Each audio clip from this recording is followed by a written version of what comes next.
Namaskar, dear devotees and friends. Let us begin. Tavo kathamritam tapta jivanam kabibhiriritam kalmashapaham sravana mangalam srimadatam bhubi grinanti e bhurida janaha. We were reading the Gospel of Sri Ramakrishna, translated by Swami Nikhilananda ji, and the page is 785. The Sri Ramakrishna was visiting that our captain. In our last discourse, we have elaborated the biography, the life of this Upadhyay, Captain Upadhyay, and they were from Nepal. Sri Ramakrishna visiting them. And he mentioned the captain was not very happy with the local people, the Calcutta people, because they were not giving much attention to Bhagavan Sri Ramakrishna. As because the captain, he used to practice a lot of spirituality. He was a devoted person. So he, after talking with Sri Ramakrishna, could understand he is a genuine person, the highly spiritual person. So he was wondering why the local people are not understanding it. So he commented, oh, these people are fools. They are not understanding the Sri Ramakrishna now. They are comparing with other people or going to other people. But such a great, highly, the soul, the spiritual soul is here, so close to us, near to us. That was his comment, but present day we can say, as because the Lord himself, Bhagavan Sri Ramakrishna himself, he mentioned that someday the day will come when this particular picture, mostly you see the picture that we worship, is sitting or squatting on a floor. That was taken in the Dakshinesha, in the Radha Govinda temple. It was organized by Swami Vivekananda, Diden Naren. So he was mentioning in that way that this particular picture will be worshipped in every household, and that is true. Now, almost everyone, Bhagavan Sri Ramakrishna's photo is there. But in people, they understand, and people now accept Bhagavan Sri Ramakrishna all over the world, and without the help of any government, without the help of any business houses, without the help of anyone outside, only through the monks and the nuns and the humble devotees, it is now all over the world. So that is the wave that when the avatara is taking birth, and that wave, it takes some time. As Swami Vivekananda said, it will take the 1,500 years to understand Sri Ramakrishna fully. So naturally, it is only 100 years. 150 years, we can say. So Captain was mentioning the why people can't understand Sri Ramakrishna. Sri Ramakrishna is visiting their house, and to aim, now he was talking with the Master Mahasaya. He was telling Bhagavan Sri Ramakrishna, Captain is engaged in worldly duties day and night. Day and night, all the time. What to do? He was doing the job of the Nepal king. So obviously, whenever I go to his house, I see him surrounded by his wife and children, besides his men bringing him their account books now and then, and all these things. And then Sri Ramakrishna expected that, as because the captain and his father both were religious-minded people, if they had given a little more attention to the spiritual practices. So that was his idea. He was not criticizing Captain, but he was trying to see, as because he used to love him, trying to see that he is giving more attention in developing the spirituality. And then he said, I said to Captain, you are a ritualist. Captain used to worship a lot, that we know his father was also. And he said, yes. The captain is replying to Sri Ramakrishna, yes, I feel very happy while performing worship and things like that. Worldly people have no other way. That is the idea of the captain. But Bhagavan Sri Ramakrishna immediately mentioned that whatever the practices that we are taking up, doing, it must give the result. Then he said, I said to him, but but must one perform formal worship forever? We are going on performing the worship and we think that is not the goal. That is the problem. We don't understand. When we are constructing the temple, we are donating, we are physically also working, and then we are going over there, and generations after generation, we are going to the temple, sitting, offering, and then coming back. Then what is the result? Why we go to the temple? Only to get some spiritual protection from the God, that nothing the bad should harm to us? Is that the idea? As the Bhagavan Krishna in the Bhagavad Gita, he is mentioning that 4 types of people, they usually come to God, and one is this type of people that they want that it should be God should protect us. That is okay when we are praying. But at the same time, as one goes to the school to develop the learning, the knowledge, and then from the school to the college level to the university level, that should be the goal, knowledge. Spirituality should be the goal, to visit the temple, the mosque and churches. Generations after generation, we are going over there, looking at the holy book, or reading a few pages, or memorizing few slokas, and no transformation in the personal life. What is the root of religion?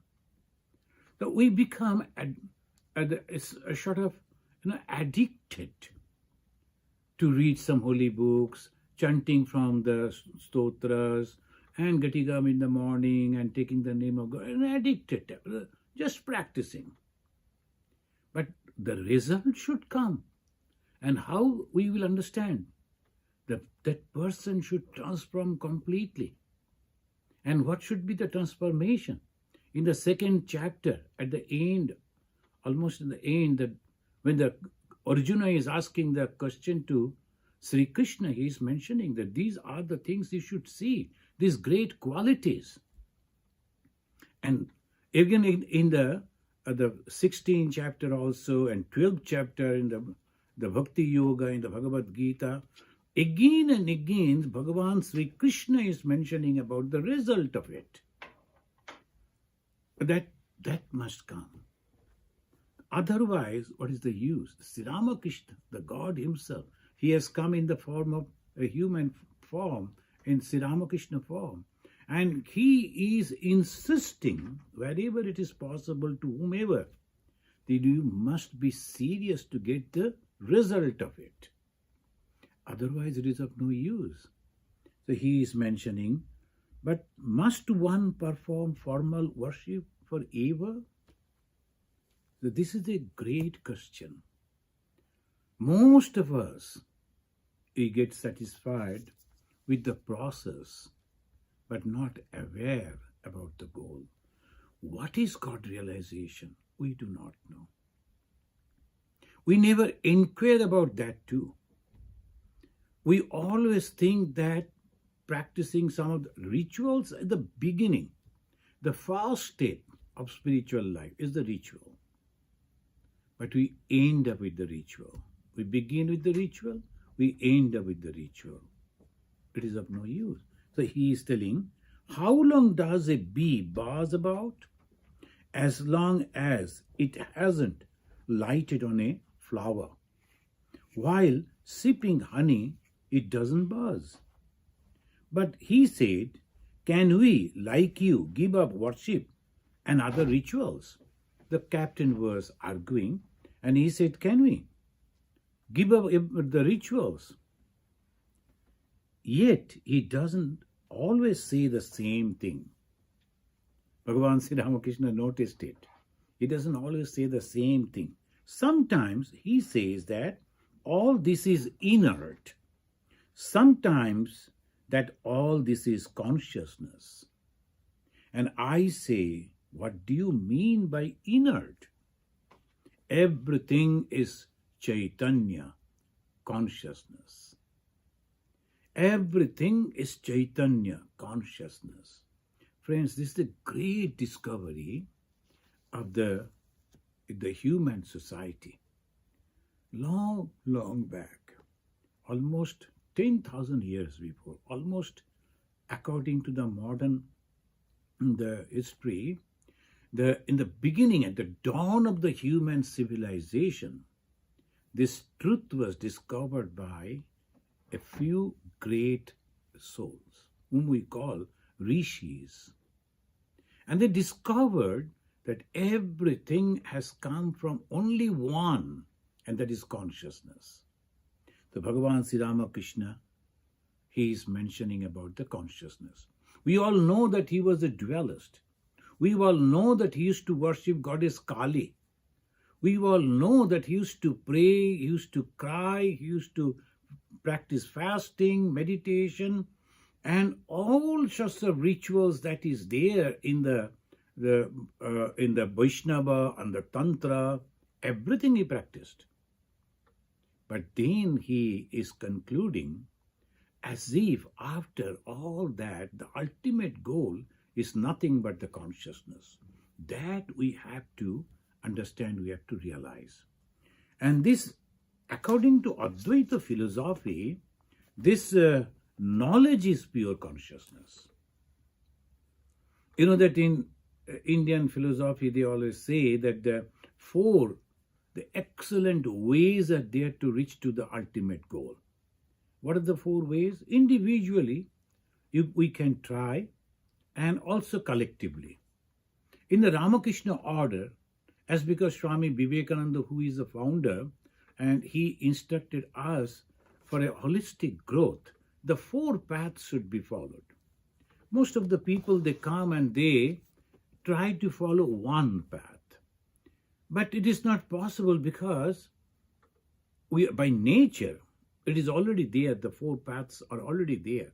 4 type of mentalities are always there. So here, the Advaita philosophy, it says the knowledge is pure consciousness. Knowledge. It never said that God. It is called knowledge. The moment we understand, the moment that knowledge dawns, then all fear goes. Avayam, that is the word they use in the Sanskrit, fearless. Why? Because I am eternal. Where from the fear comes? Fear of death. That is the extreme fear of each and every being. No one wants to die. But why? Because our original is eternal. We are also eternal. And we are not the body-mind complex. So we are consciousness. And consciousness never changes, never die. In the 2nd chapter, in the Bhagavad Gita, when Arjuna was confused standing in the war field, he was going to fight with the enemies. He prepared himself for long 12 years for that. But exactly at that moment he was confused. And the God Sri Krishna gave him that knowledge. And that knowledge is everything is nothing but consciousness. And whatever you see is a mystic, illusion, Maya. So that is a unique idea, unique conception. But to understand that, preparation is necessary. Some people, they come over here, oh, we like this Advaita Vedanta, we like the oneness, but they are so egoistic, they're so critic, don't like to talk with others, always negation, and they think that they'll be going to the Advaita knowledge. The knowledge is one, the consciousness. So this is the problem with us. They are educated, they are well established, they have a lot of ego, and they think that whatever they have thought are correct. Wrong. They're thinking, but when you are starting the journey in the spiritual life, you should begin the step by step to understand. Here, when Bhagavan Sri Ramakrishna is talking about the consciousness, he is talking about that end of the journey. And it was okay, he was devoted. But because the captain, Upadhyay, was thinking the ritual is the goal, ritual is the process, and ritual is the end, ritual is the goal, Sri Ramakrishna rectifying here, he said, no. How come you say that it is inert? Nothing is inert. Only manifestation of consciousness, the degree of manifestation varies. In human being, it is more. And in that wood or in stone, it is less, that much. Manifestation, degree of manifestation is less. So it says in this way, this consciousness is prior to every form of existence. Everything has been created out of this. So naturally, before the consciousness, nothing was there. In the Veda, there is a beautiful Nasadya Sukta. And those who have read, they know that in a very poetical way they are mentioning. But to understand that, a preparation is necessary. The basic knowledge is necessary. Otherwise, it's very difficult. And that is the ego-free mental condition, and to some extent at least. Otherwise, it is very difficult. There was nothing in the beginning. It says like that. Then what was there? Consciousness. And that consciousness was always there, and it will be there. It is there. But the consciousness, when taking up another thing that is called Sattva, Raja, Tama, these three qualities, then it starts manifesting. After a few days, on the 24th, the whole world will celebrate the Kali Puja, Shama Puja. So, and naturally, that is the way we always practice. That is a darkness. Everywhere it is dark. And why darkness? Because the ego is completely blinding us. We don't see anything.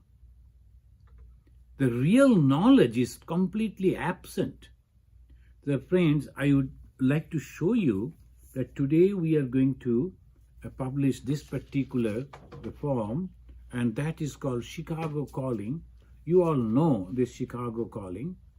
This is the magazine, the e-magazine, electronic magazine. And from 2014, we are publishing every 3 months one issue. And this issue will be discussing the picture that you see, that in a particularly the Buddhists, they use this again and again, and it's Vedantin also. It shows a round fire. The fire is round, but in reality it is not. When a torch, we are rounding, moving in a circle very fast, the people will observe that it is a circle of light, circle of fire. But in reality, it is not the circle. So that, on the basis of that, the beautiful discussion you will find in this our issue, the issue of 35th issue of the Chicago Calling. It's a beautiful magazine. If possible, you can go online to read. We will be putting it in our website maybe tomorrow or day after tomorrow, and you can pick up the copies also from our ashrama when you are coming on Sunday class or the Monday Kali Puja time. If you are attending, you will get these copies. The beautiful discussion of the Vedanta, and then you will understand the way those rishis, they thought. It's not just emotional. It's not that somebody is saying something, nothing like that. Majority of the people, they think that religion means, some people, they thought in emotional way and they're all rubbish. And some people are emotionally attached to religion. They don't like to listen any criticism of the religion or God or the path that they are following. So all sorts of things.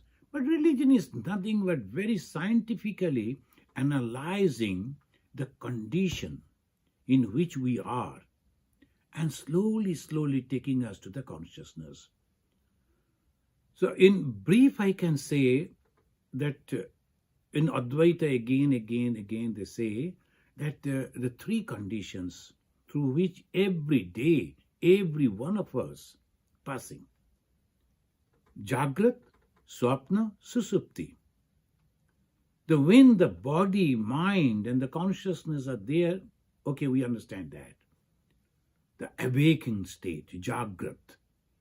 Then in the dream, the body is minus. Only two things are functioning. The mind and the consciousness. How? Because we see the dream. And in the dream, there is the same type of world, same type of society. Everything is the same. As we see in a conscious state, the same way it is there. All of us. It is our everyday experience. But then every day we also experience, but we don't remember that we go to a state where there is no mind also. Mind that shows us the dream. The body is not there, mind is not there, but we go to that sleep state, deep sleep state, without the dream. But when you come back, we say, oh, that was a wonderful time I've spent without any dream also. That is the place or time of ananda, of joy, the bliss. No one ever till today came back from that condition and said, why you are suffering? No. Everyone get refreshed. That is called susupti in Sanskrit. But there is a fourth stage. The yogis, the rishis, they always mention that you have to go to turiya. At the time of sleep, through ignorance, you are reaching over there. But through meditation, you have to reach over there, forgetting your body, forgetting your mind, and forgetting all around things. You go to that ananda stage. And that ananda, that is the reality. That is the consciousness. And the source of joy. There is no fear. So it says, it has no beginning, no change, no end. It is eternal, all-pervading. It is the ultimate reality. When you talk about the knowledge, sometimes some people boastfully, they will be telling, I take the path of knowledge. And what is that knowledge? That ultimate reality. It is the supreme consciousness which is pervading everything. How we will know that you are truly following the path of knowledge? When you will see the transformation in your life, in your character, in your behavior. What is the transformation? The tremendous love will be manifesting. Why? Because you don't see two, you see one. You see only yourself in everything. Whom you are going to criticize? So obviously, people may talk, but they do not know what is the result of it. That's why Bhagavan Sri Ramakrishna is telling, someone, the captain, the upadhyaya, is a ritualist. How long you will practice this thing? Won't you develop those qualities within you? In the 12th chapter, who is a real devotee? Bhagavan Sri Krishna giving the list. And those qualities should manifest in our life. Otherwise it is of no use. So those who are really sincere must read the 16th chapter, 3 verses, first 3 verses. And the whole chapter, whatever the Lord said, it is already there in us. Ashura Vritti. And Ashura Vritti means it is ego, ego and ego. I. It manifests in so many different ways. So forget about that. It is already there. We have to go beyond that. Above that, we have to leave those things at our back and go to the lighted path. And those are the 22 qualities that is listed in the first 3 slokas of the Bhagavad Gita, 16th chapter. That is religion. We have to imbibe those wonderful qualities. In the 12th chapter also, there also it says the same way, I like those people who are having these qualities. And that is called devotee. And that is called the follower of God. That is called the follower of knowledge. So here Bhagavan Sri Ramakrishna is very clearly mentioning why you say this is inert. It is all consciousness, the pure consciousness. When individualized is known as ego, the I sense, I-ness. The I that you say, that is the actually the consciousness manifesting through that. And individual self-awareness is limited and direct, and that is the proof of the consciousness. I am surviving, I am living, this is me, this is I. Who is this I? This body? No, it cannot be. This mind? No, it cannot be. Body is nothing but the bones and the marrows and the blood and the flesh. Nothing of that. Did that I? When I die, why do they burn the body or bury the body? Because it has nothing to do with the consciousness. So when the engine has been taken out, the frame of that car has no value. It will go in some people will be purchasing just for the materials that is there. So it has no value as a car. Engine is the main. And that engine in our body, in the human body, is the consciousness. And the consciousness which is reflecting, manifesting as I. So that is Vedanta. They are not accepting anything. They are step by step understanding the thing, analyzing the whole phenomena, and they are slowly proceeding. And Swami Vivekananda said, just to explain this, it is through the self that you know anything and everything. Through the self. What is this self? The consciousness, which we call in different way, the Atma or Prana, like that sometimes people say. When Dharma in the form of a crane, in the Mahabharata, there's a beautiful the episode is there in the life of the Panchama. They were thirsty when they were in that forest, and they wanted to go and take a little water from a pond. One after another, all the 5 brothers from the Nakula, Sahadeva, they started going, and everyone was unconscious because of the curse of one who called himself that I am the crane, Yaksha, in between the God and the human being. They are highly powerful, very powerful. So they told, see, don't drink it before giving the answer to my question. But they were so thirsty that they were thinking, who is this Yaksha? They were physically powerful. So he never paid any heed to his questions, wanted to drink. The moment they took little water, drank little water, they got unconscious. That is the story goes in that way. Then ultimately, Yudhishthira came. He was also very thirsty, but he restrained himself and told, what is your question? The many questions. There's a very famous dialogue between that the crane. It was not a crane actually. It was the Dharma. He took that form and he was talking. And then the Yudhishthira was giving the answer. When he asked, what manifests the sun? The sun, every morning it is rising. What manifests that? There must be someone, some power that is more powerful than the sun, so that the sun is activated every time. What is that?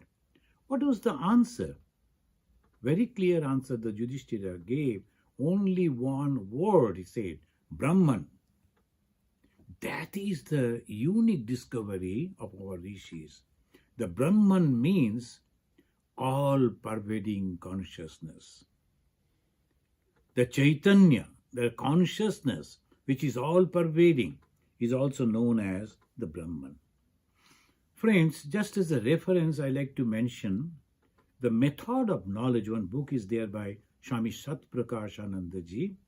If you are interested and if you have that patience to read the how unique way the Hindus particularly, they have analyzed everything. And how to prove? So they have taken the 6 different methods of knowledge. So the methods of knowledge by Swami Ishatmananda ji, that book is also available with us and anywhere in the Vedanta societies. That, if you go through, he is mentioning 6 different modes, 6 different ways. The first is Pratyaksha. Pratyaksha, the Sanskrit word means it is perception. I see directly. But again, it has different way. I am not going in details to explain this. The Pratyaksha, the direct. When I see something through my eyes, when I hear through my ear, when I smell directly, when I touch and feel, when I taste and understand, that is called Pratyaksha. I tasted that food. I know that is good. Very tasty. So people get confident and they will say all oppositions may be there. No, I went over there. I tasted that food. I know that is good. At least to me it is really good. Confidence comes. How? Pratyaksha. That is direct. The perception, direct knowledge. By that way it is a proof. We went to Japan. So there is a country like Japan. And it is really beautiful. And the way they have arranged things in the shops, in the hotels, in the public, everything so beautiful. And the flowers and the flower trees are so unique. So when somebody, after visiting, they say like that, that's called Pratyaksha. And then come Anumana, inference. The inference means that I can compare, we can understand. It must be like this. Always they say, without the fire there cannot be the smoke. There must be some type of fire is there. That's why the smoke is coming up. So they always say in the olden days, so they used to give this type of example, wherever there is smoke, there is fire. So this is the way we understand. So I am remembering when I was long back, we got the sannyasa and we went to our great pilgrim center that is in the Kashmir, in Himalaya. The whole area was covered with the snow, and we were going on the horseback to reach over there, the great Shiva temple. But those who were the guides, they were telling, we won't be able to reach, so let us go back.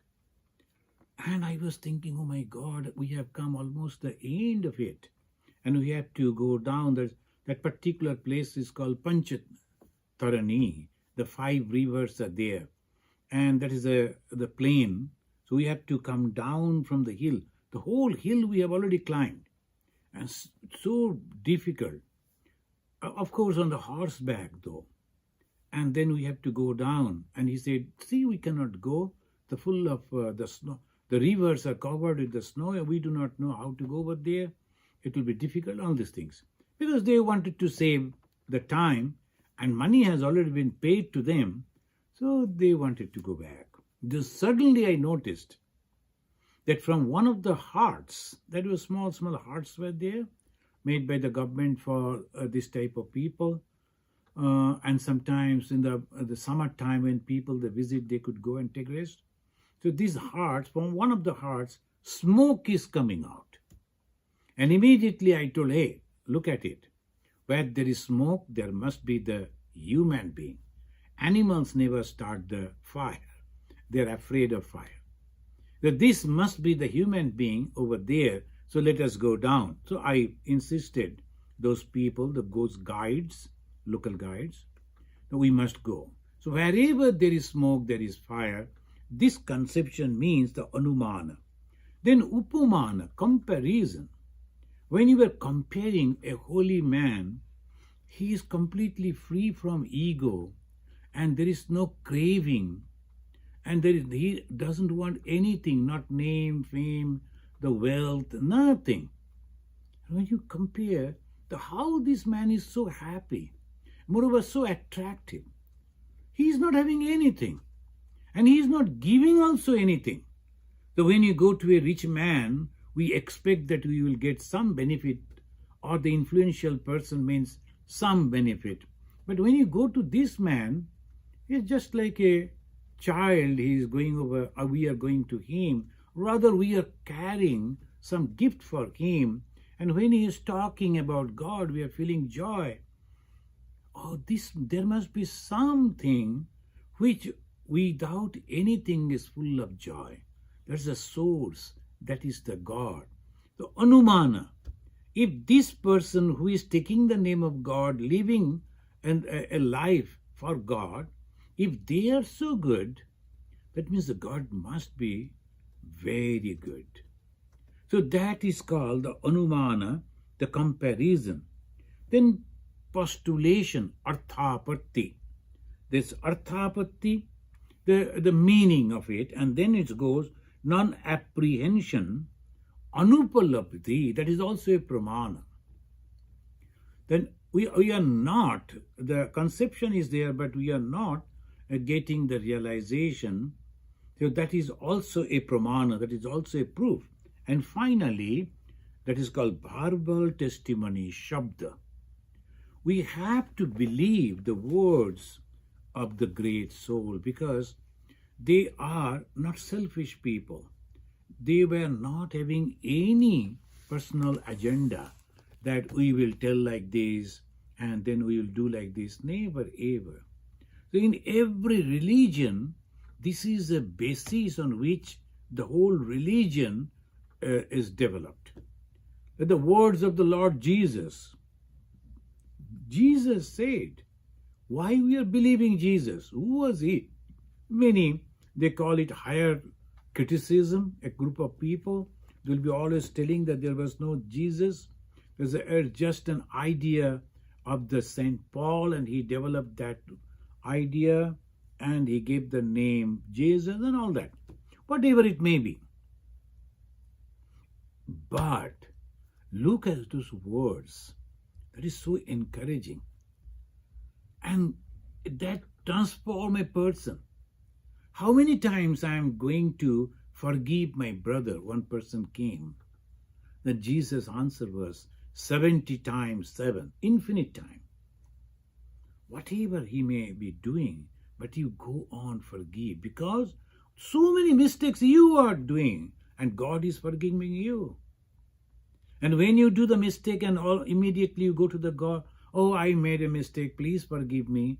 And you are being forgiven. Why not? You should practice that with others. So this is the way the human society completely developed in such a way they became separated from the animal society. Animal beings. We love animals, birds, reptiles. But the differences with them, why? Because this type of qualities, this type of thinking. So this is the way the human being, the human society, just living and eating and sleeping and this way our lives goes and one day we die. Is that the human life? No.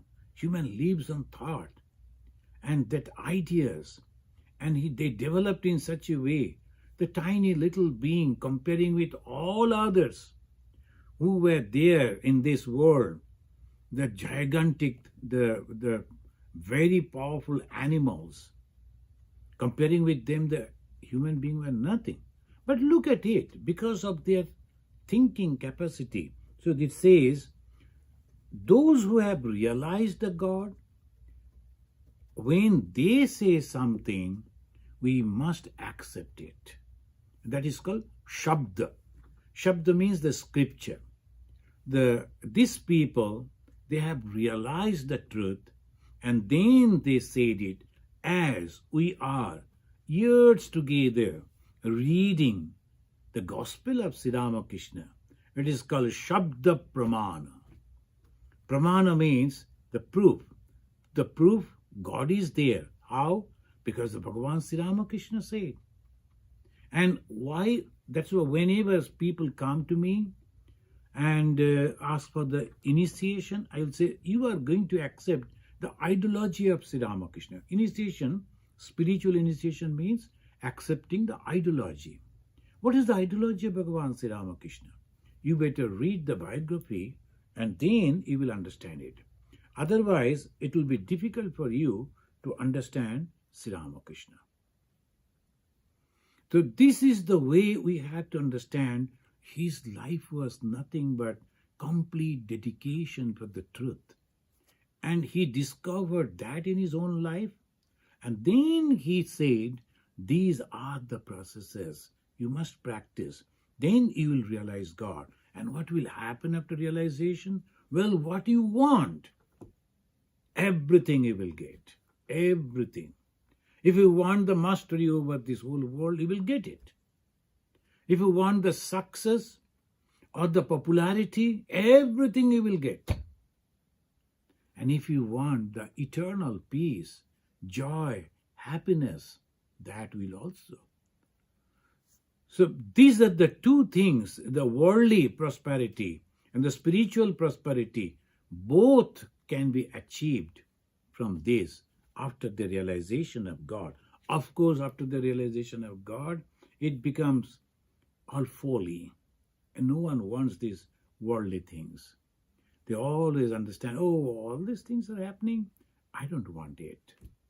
These are the wonderful way they explain.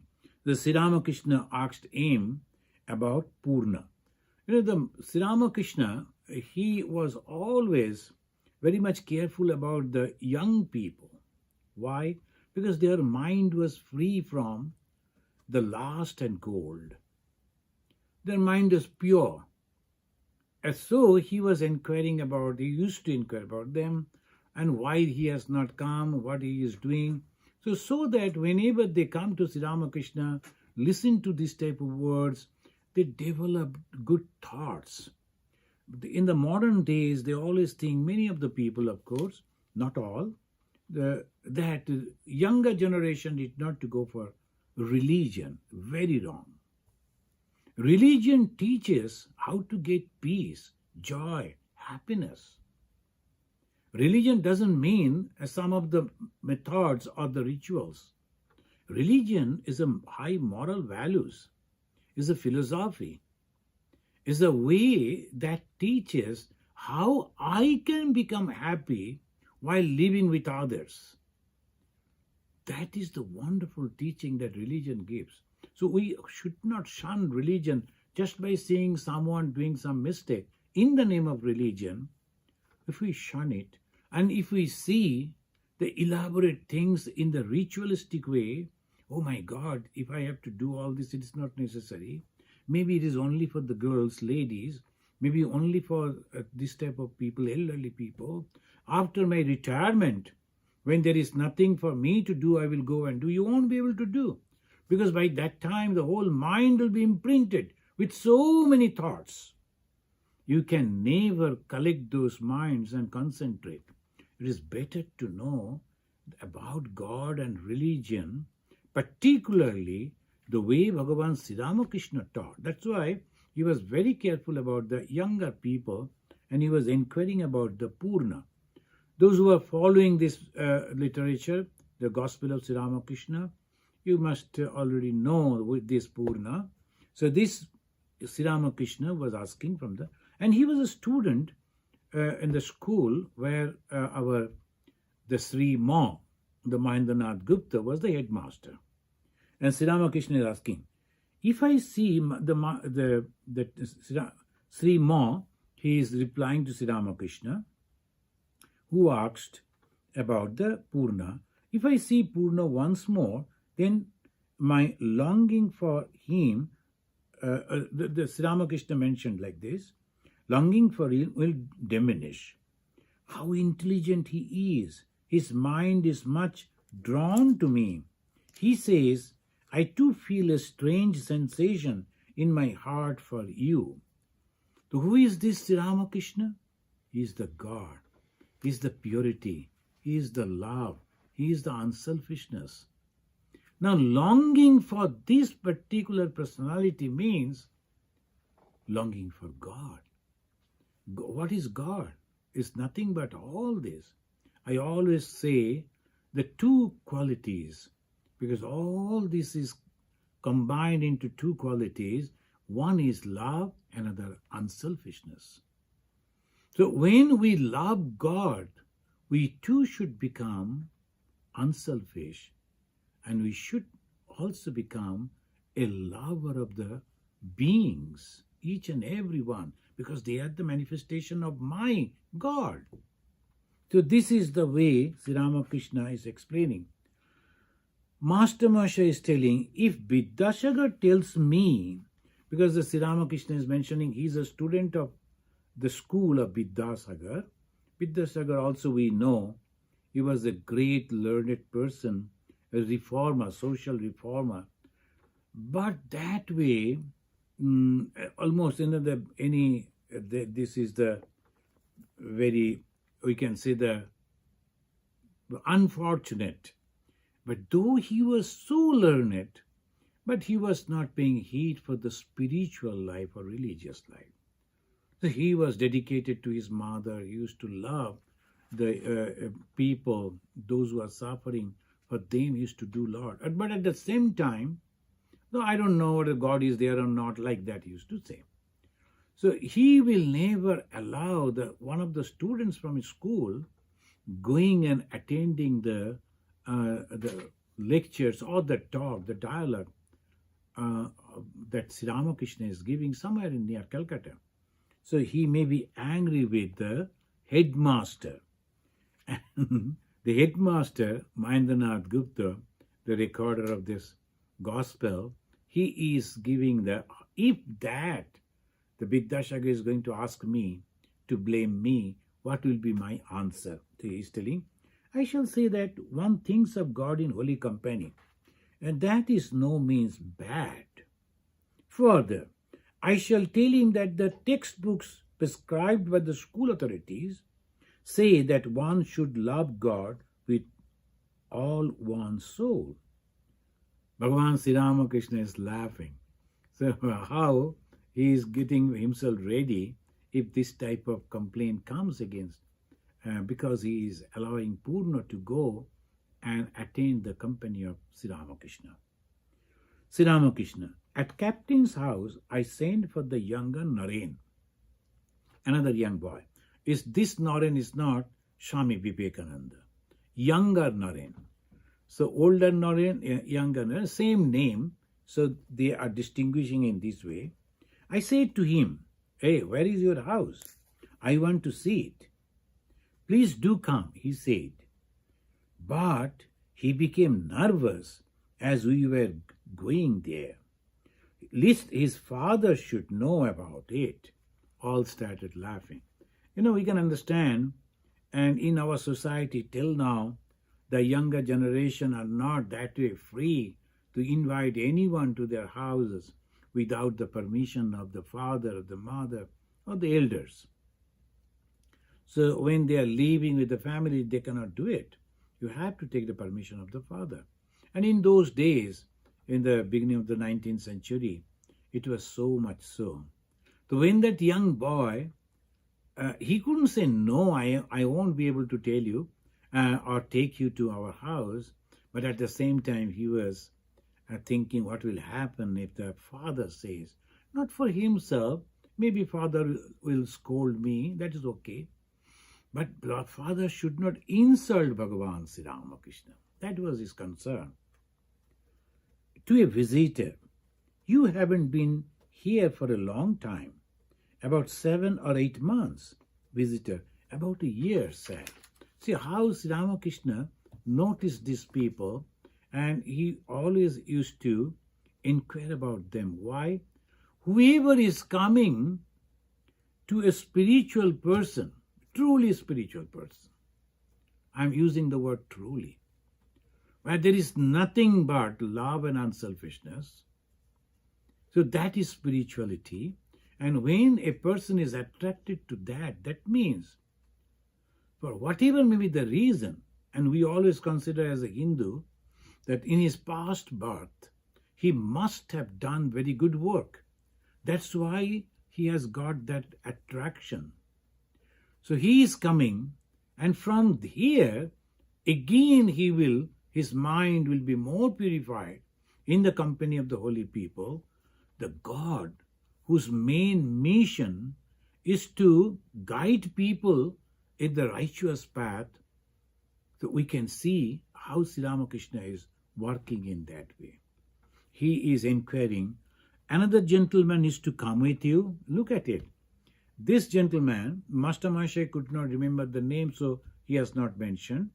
The Sri Ramakrishna, he could understand seeing the face, and he said, you have not come for a long period of time. Another gentleman used to come with you. Yes, sir. A Nalini Babu. Nilmani Babu. Yes, sir, Nilmani Babu. Then the Sri Ramakrishna, why doesn't he come anymore? Ask him to come sometime. I want to see him. Who is this boy with you? He comes from Assam. Assam is in the northeastern part of India. Is a beautiful state. Is one of the states of India. And I had the opportunity to see this particular state, and we are having many ashramas over there. The devotee is maintaining these ashramas, and we call it private centers, because it is not directly under the Ramakrishna mission order, or there is no monk to take care of the activities. The devotees, they do. There were nearly almost like 50, more than 50. So I used to go to all this place, a beautiful place. As a scenic beauty, excellent. It's all plain, mostly plain. Some hills are there. A beautiful place. So the person he is coming, the boy, is coming from that particular place. Where is Assam? In which direction? Sri Ramakrishna never traveled out of that, so he was not understanding this. Mostly from the Bengal, there's a Bengal now divided into two. One is called East Bengal, another West Bengal. Then this East Bengal mostly has become Bangladesh, is a totally free country. And the West Bengal with that, with all other things, connected with the India. So from this place, people usually go towards the southern India and the northern India to the western India to visit holy places. In Assam also there is a great famous holy place is there, belong to the Mother, Divine Mother. So Sri Ramakrishna never visited that. It was difficult, although even today it is not that easy to go reach over there. So Sri Ramakrishna never visited, so he could not identify which direction. Divija spoke to the master about Ashu. Ashu's father was arranging for his marriage, but Ashu had no wish to marry. Sri Ramakrishna, see, he doesn't want to marry. They are forcing him. The marriage means you are taking up a lot of responsibilities. The moment you are into that, if you have a strong desire, it's okay. But suppose you are not, then you will be in between. Your life will be in between. And that will be very difficult. So that is why Sri Ramakrishna, those young people, those who are not ready or they were not liking to marry, he was inspiring them to become monastics, the monk's life, because they don't want to get married in any way, the physical, the comfort or anything. So they are ready, their mind is ready to accept the higher thoughts, higher ideologies, higher ideas, and they can concentrate on that. The Sri Ramakrishna said to a devotee that he should show respect to his elder brother.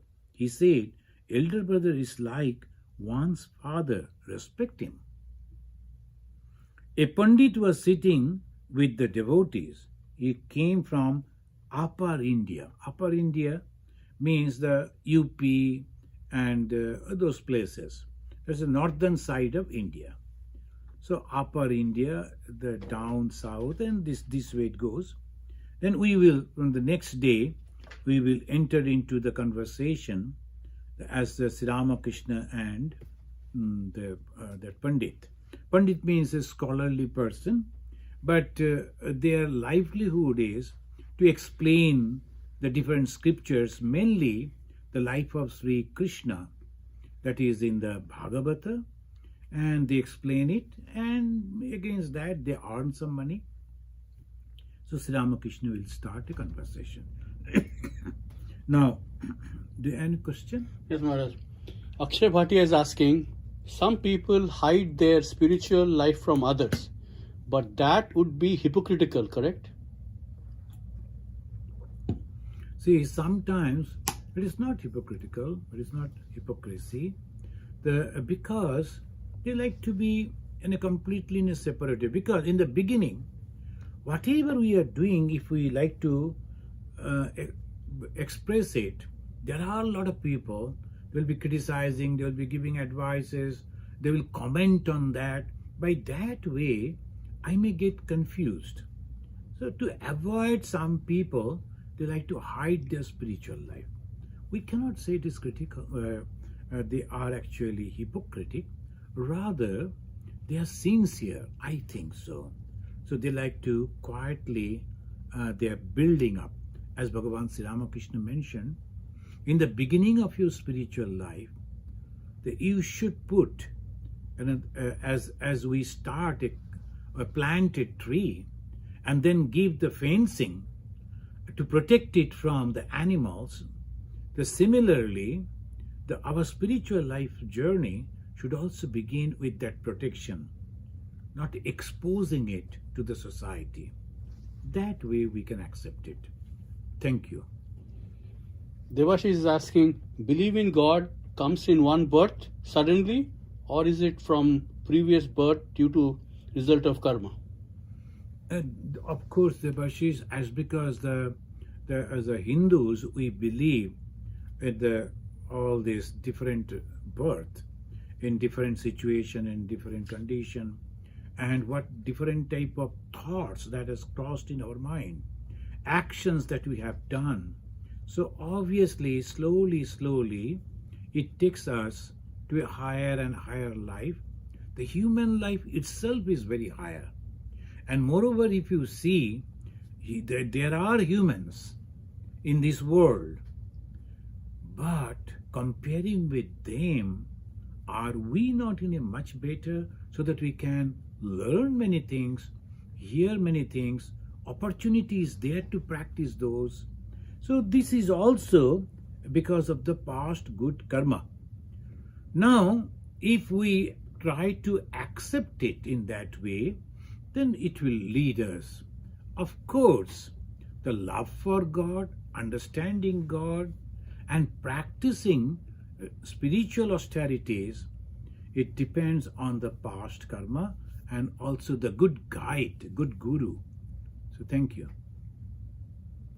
So thank you, friends. Thank you for your attention. Thank you for your understanding. Let us chant this mantra and conclude today. Niranjanam Nityam Anantarupam Bhaktanukampa Dhrita Vigraham Vai Ishavataram Parameshamidyam Tam Ramakrishnam Shirasa Namamaha. Om Shanti Shanti Shanti Harihi Om Tat Sat. Sri Ramakrishna Arpanamastu.